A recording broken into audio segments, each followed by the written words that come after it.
16 मार्च 2024 रोजी भारत निवडणूक आयोगानं लोकसभा सार्वत्रिक निवडणूक 2024चा कार्यक्रम जाहीर केला आणि त्याच क्षणापासून आपली आचारसंहिता सुरू झाली।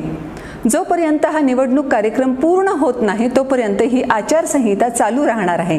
म्हणजे आपल्या नेहमीच्या भाषेत बोलायचं तर 16 मार्च 2024 पासून आचारसंहितेला सुरुवात झालेली आहे।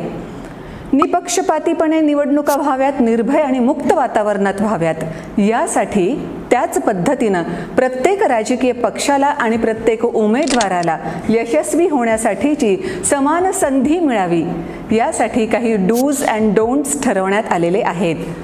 ध्वनिक्षेपकांचा वापर कधी करायचा आहे, ध्वनिक्षेपकांचा वापर करण्यासाठी परवानगी घ्यायची आहे, सभा, मिरवणुका, रोड शोज यांच्यासाठी या राजकीय पक्षांना, उमेदवारांना त्या प्राधिकरणांची त्या खात्यांची परवानगी घेणं आवश्यक आहे।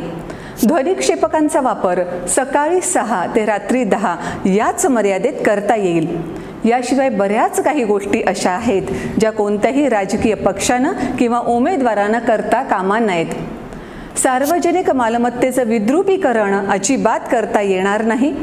त्यासोबतच कोणत्याही प्रकारे धार्मिक किंवा जातीय किंवा अन्य कोणत्याही प्रकारे तेढ निर्माण होईल अशा रीतीनं प्रचार करता येणार नाही।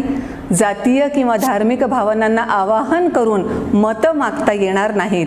मतदारांना कोणत्याही प्रकारचं आमिष दाखवता येणार नाही। विशिष्ट उमेदवारालाच मत देण्यासाठी किंवा न देण्यासाठी किंवा मतदान करूच नये म्हणून कोणत्याही मतदाराला धाकदपटशा दाखवता येणार नाही। धार्मिक स्थळांचा वापर प्रचार सभेसाठी करता येणार नाही। मतदान प्रक्रियेमध्ये तोतयेगिरी अजिबात करता येणार नाही। मतदान केंद्रापासून 100 मीटरच्या आत प्रचार करता येणार नाही आणि मतदान संपण्याच्या 48 तास अगोदर म्हणजे छत्रपती संभाजीनगरमध्ये 13 मे रोजी मतदान आहे। मतदानाची वेळ आहे सकाळी 7 ते संध्याकाळी 6। संध्याकाळी 6 चे 48 तास अगोदर हा सगळा प्रचार थांबलेला असणार आहे आणि शेवटच्या 48 तासांमध्ये कोणत्याही प्रकारचा प्रचार केला जाणार नाही। ही अशी सगळी आहे आचारसंहिता। आणखीही बऱ्याच बाबी आहेत त्या टप्प्याटप्प्याने आपण समजावून घेऊया। आणि हो, डिस्क्लेमर आहेच की अपडेटेड माहिती आपल्याला जर हवी असेल तर ECIच्या वेबसाईटवर जाऊन ती माहिती मिळू शकते। थँक्यू।